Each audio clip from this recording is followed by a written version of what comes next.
रब मुआफ करे छदे। हज़रत अबू हुरैरा रज़ियल्लाहु ताला अन्हु फरमाइन था जॾहिं क़ुरान करीम जूं इहे 3-4 आयतूं नाज़िल थियूं हबीबन करीमन पढ़ी ॿुधायूं अर्ज़ कयोसीं या रसूल अल्लाह सल्लल्लाहु अलैहि वसल्लम अबे अम्मा जो दुनिया में त इहो हक़ आहे छा मरण खां पोइ बि अबे अम्मा जा कुझु हक़ आहिनि। मुंहिंजे महबूब मुस्तफ़ा फरमायो मरण खां पोइ बि अबे अम्मा जा 3 हक़ तव्हांजे मथां मौजूद आहिनि। घणा हक़ घणा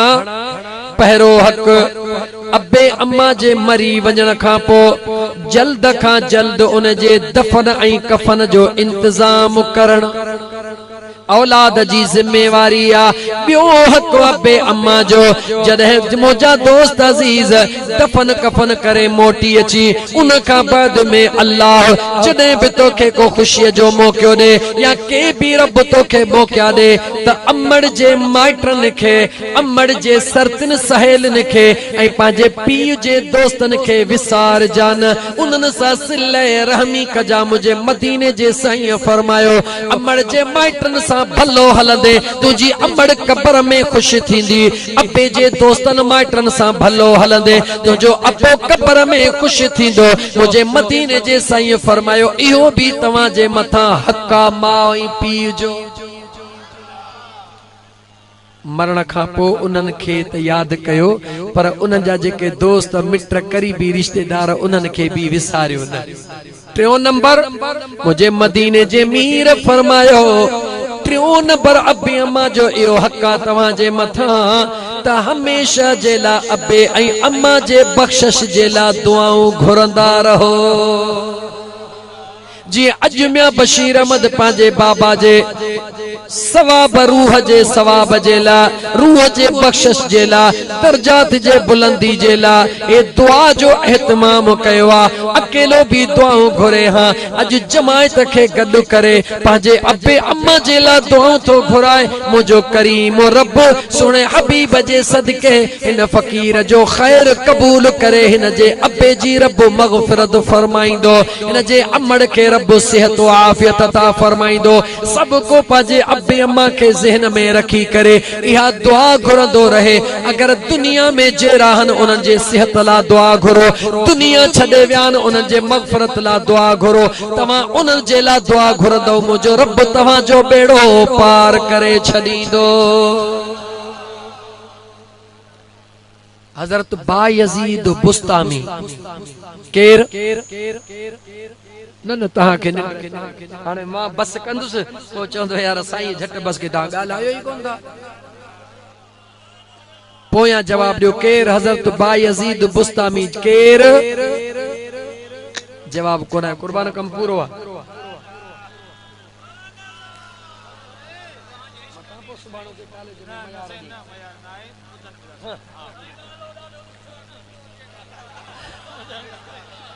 ओ मुझा सोना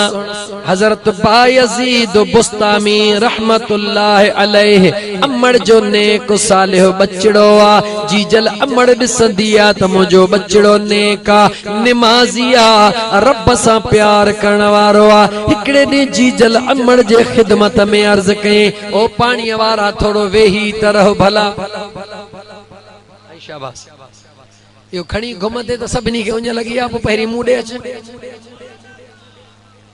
सबर करे वे महफिल में इहा बेतुको कम कंदा हो चाहियूं प्यारण या मानियूं या पानी प्यारण। ओ मुंहिंजा दोस्त अज़ीज़ तव्हांजो ॾोह बनाए टियों ॾींहुं राति जो हुयुसि मां ठटे में उते जीअं पहुतुसि काथे सखी कलंदर गोहरगंज बादशाह जो सालियानो उर्स हो ठट्टे शहर में। बादशाही मस्जिद को ही साम्हूं सिजावल रोड ते जवान जो वडो मुक़बरो आ। 27, 28, 29 टेई रातियूं सालियानो उर्स थींदो आ ऐं टेई रातियूं उलमा जो तकरीरूं हलंदियूं आहिनि। 9:30 बजे ठीक उन्हनि पंहिंजी नात खानी पूरी करे मूंखे चयोसीं अचो पहुतुसि चयोसीं 2.5 कलाक मुंहिंजो हक़ सजण सां वेही रहियसि। साम्हूं सुहिणे सखी कलंदर गोहरगंज जी मज़ार हुई जमायत हज़ारनि जे तादाद में हुई आशिक मौजूद हुया। 2.5 न पर 3 कलाक तकरीर पर करे पोइ ठटे मां मोटियुसि ऐं तहां अञा कलाक थियो आहे ॻाल्हाए थो सही नालो ॾुखियो आहे पोइ जे नालो ॾुखियो आहे त तक़रीर करणो अञा ॾुखी आहे कुर्बान साहब सच चए यार रुसे त रुसण दे हज़रत बायज़ीद बुस्तामी जी जल अम्मण जे खिदमत में अर्ज करण लॻो ओ मुंहिंजी जी जल अम्मा छा चई भला ओ मुंहिंजी जी जल अम्मा याद रखी छॾ जी जल अम्मड़ खे ये प्यार मां सॾड़ो करण ओ मुंहिंजी जी जल अम्मा हज़ारे निमाज़ुन खां वधीक सवाब मुझे सुने मदीने जे शहंशाह फरमायो जॾहिं भी को शख्स पंहिंजे जी जल अम्मा जे साम्हूं अची वेहंदो आहे नेण मुर्की पंहिंजे जी जल अम्मड़ ॾे निहारींदो आहे उहा अम्मड़ पंहिंजे बचड़े खे ॾिसी करे जॾहिं मुर्कंदी आहे ख़ुशि थींदी आहे मुंहिंजो रब किरामल कातिबीन खे फरमाईंदो आहे 100 मक़बूल हजन जो सवाब लिखी छॾियो जी जल अम्मड़ दे मुर्की निहारण सा जो उनके खुशी पहुंचे जो उन जी दिल राहत में मसरूर थे तुझे मुर्कण ते अम्मड़ मुर्की पवे खुश थे तो 100 हजन जो सवाब रब फरिश्तन के हुक्म करे लिखी छड़ियो पो हाने बुधा जेडी मल किन्नो बूथ करे अम्मड़ सा गाल्हाईंदो आ पढ़ी चुप करे वे अम्मड़ के दड़का दींदो आ अम्मड़ दे किन्नो मोह करे गाल्हाईंदो आ बुधा तो उन मल रब मलाइकन के छा चवंदो होंदो छा लिखराईंदो होंदो जवाब दे न सोच मुसलमान सोच जह शय जो जेतरो घणो सवाब आ उन जी बेअदबी गुनाह भी ओतरो आ काबतुल्लाह जे हरम में हिकड़े नफल जे एवज लख नफलन जो सवाब आहे तो ते हिकड़े गुनाह जे एवज गुनाह भी लख मिलदा थे मदीने तय्यबह जे हरम जे अंदर हिक नफल जे एवज 50,000 नफलन जो सवाब आ पर जे नढड़ी गलती कंदे त डोह भी 50,000 दफा थींदो जी जल अम्मड़ दे मुर्की निहारी दे खिल्ली निहारी दे त 100 मक़बूल हजन जो सवाब आ पर जे कदे अम्मड़ दे बूथ किन्नो करे निहारे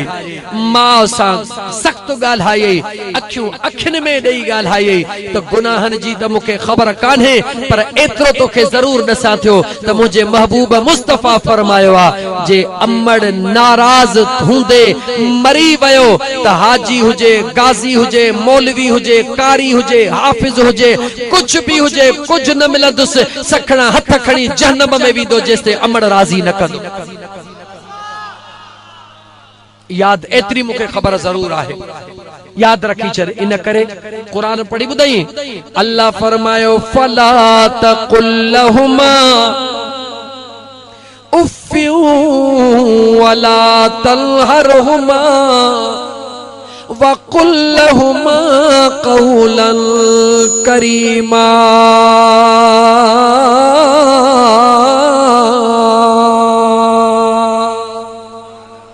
15 पारो कुरान जो खोले निहार मुझे करीम रब फरमायो फला तकुल लहुमा उफ्फिल जदे अब्बे ऐं अम्मड़ जे साम्हूं अची जदे अब्बे अम्मड़ जे साम्हूं अची केडी भी कावड़ हुजे केडो भी दुख हुजे केडो भी परेशान हुजी पर मुझो रब तो चवे खबरदार थी जा अगिया उए तुझे वेठा थई जन जे करे अज तो इंसान बनियो बीठो आ अज जेकी कुछ तू आही इन अम्मड़ ऐं अब्बे जे करे है जे इहे तुझा अब्बो ऐं अम्मड़ न हुजन हा त अज तुझो वजूद ही न हुजे हा खबरदार थी फला तकुल लहुमा उफ्फिन या जेतरी भी कावड़िया गुस्सो थई पोइते मोहड़ करे छंड जेडी मल अम्मड़ दे निहारी या दिल पर पीउ दे निहारी मुझो रब तो चवे उफ्फिन उफ्फिल उफ भी न कुछ जा कावड़ में उफ भी न कुछ जा बियो त छॾे दे पर नेसा हो भी अबे ऐं अमड़ दे निहारे नहण जा छो जे तू नेसा हो हण दे अमड़ परेशान थी वेंदी ख़बर ना है मुझे बचड़े के केड़ो दुखा पीउ परेशान थींदो ख़बर ना है मुझे बचड़े के केड़ी तकलीफ आ इन तुझे नेसाहे जे करे हुनन जे अंदर में तकलीफ थींदी रब तो चवे तू खिलंदो अच तोखे खिलंदो ॾिसी खिलन त मां रब हजन जो सवाब ॾेई छॾे फला तकुल लहुमा उफ़िन उफ़ त न कुछ जा मगर रब अॻियां छा थो चए वला तनहरुहुमा सख्त भी न ॻाल्हाए जा झिणक भी अबे ऐं अमड़ खे न ॾिजा अखियूं अखियुनि में ॾेई न ॻाल्हाए जा साम्हूं थी न ॻाल्हाए जा अॼु जंहिंखां पुछ माउ सां कावड़ियूं हई पी यार मूं जाॾो नालो न वठ छो फलाणे पुट खे 2 एकड़ वधीक ॾिना अथई मूंखे घटि फलाणे पुट खे 5 प्लाट ॾिनई मूंखे घटि मुंहिंजे ज़ाल सां घटि थी ठहे फलाणे पुट जे ज़ाल सां घणो भले चओ पर तोखां थो पुछां पंहिंजे मथे में ॻण त वार घणा अथई मथे में गण तवार घणा थई लखन जे तादाद में वार थई तू त 3 या 4 भाती होंदो 5 या 10 पुट होंदो तुझे मथे में लखन खां वधीक वार हन कहीं भी वार खे छिके ॾिस त तोखे आज़ाब अचे थो या नथो अचे तुझे मथे में वार तो मुश्किलातूं कोन ॾिठियूं आहिनि तकलीफ़ूं कोन ॾिठियूं आहिनि रब पाण ई ॾेई छॾिया अथई पोइ बि जंहिंखे छिक तकलीफ़ थी अचे तुंहिंजे लाइ त जीजल अमड़ वॾा ॾझा ॾिठा ओ मोतबर जीजल अमड़ के ऐं पंहिंजे दिल पर पीउ के घर जो वादू भाती समझण वारा सोच त सही जॾहिं तुंहिंजी अमड़ शादी करे नई नई तुंहिंजे बाबा सां घर में पहुती जॾहिं लक्ष्मी पुट तुंहिंजो अञा वजूद अमड़ जे पेट में पहुतो बेचारीअ खे आत अचण शुरू थी विया रूह ख़राब थियण शुरू थी वियो तकलीफ़ूं थियण शुरू थी वियूं तुंहिंजी अमड़ नई नई शादी करे आई उनखे ख़बर कान हुई ससु खे चई न अम्मा मूंखे ही तकलीफ़ूं थियूं हन त ससु थी चवेसि बच्चा तूं न टिड़ी तोखे ख़बर न आहे पर तोखे मुबारक आहे अम्मा छाजी मुबारक आहे इहे निशानियूं हन तुंहिंजे पेट में रब बचड़ो ॾिनो आहे जेडी मल तुझे अमड़ के खबर पई त मुझे पेट में बचड़ो आयो आ सभई दुख लहजी विया ससु थी जस अम्मा गाल बुध हा मुझी अम्मा बुधा गाह जी भरी भी न खणजा टप वडो भी न दीजा तकड़ो भी न हलजा परेशानी भी न कजा अम्मा छो तुझे बचड़े के तकलीफ इंदी ओ मुसलमान पांजे पाण के डिंग समझण वारा अञा तू अमड़ जे पेट में पहुतो हई अमड़ तुझे करे क्रियूं करण शुरू करे दिनियो तुझे करे क्रियूं करण शुरू करे दिनियो अञा अमड़ जे पेट में बाहर निकते अमड़ जे रूह चयो त सूप खावा सस चेस अम्मा सूप न खा बच्चे जे पेट में वेहदो बेचारी सूप छड़े दिनो दाल न खा बच्चे के तकलीफ थी दाल छड़े दिने बोतल न पी बच्चे जे पासन में वेहंदी ओ मुसलमान खुदा जो खौफ कर नौजवान जेस तई तू पंहिंजे मुंह सां चुगण वारो थे तुझी अमड़ तुझे करे इए क्रियूं कयूं चिल्ला वही पचाया पान के दुखियो रखियो बुखियो रखियो कंहिंजे करे इन बच्चे जे करे त मुझे बच्चे के तकलीफ न अचे ऐं अॼु वरी उन अमड़ सां तो साम्हूं थी अॼु उन दिल पर पीउ सां तो साम्हूं थी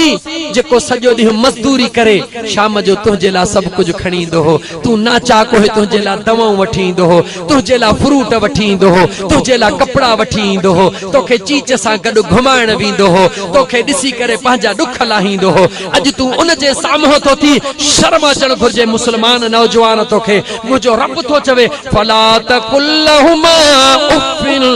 वला तनहरुहुमा खबरदार थी अबे अम्मा जे आॾो कड़ो भी न ॻाल्हाए जा झिड़क भी न ॾिजा सख्त भी न ॻाल्हाए जा फला तकुल लहुमा उफ़िन वला तनहरुहुमा वकुल लहुमा क़ौलन करीमा